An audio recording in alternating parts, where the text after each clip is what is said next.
بص بقى كده معايا بره فليشيا، عملنا لها صالون، كانت قطيفه وطبعا السجاير مبهدله الدنيا، وكانت عنده الفيران برده مبهدله الدنيا.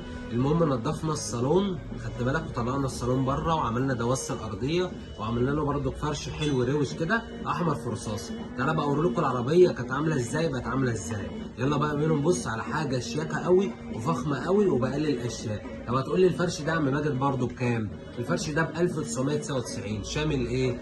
بديلك فرش كسوه كامله للكراسي، بديلك جراب طرا هديه، بديك جراب فتيس هديه، بديك جراب هاند هديه، وبديك كمان التركيب هديه، وبديك كمان ضمان سنه هديه.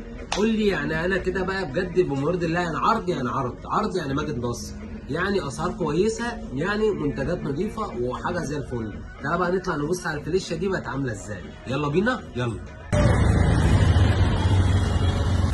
واحدة واحدة عالهادي، خراب يا دنيا عمار يا دماغي، اللي يزعل يزعل عادي، مع السلامة مش لسه هدادي.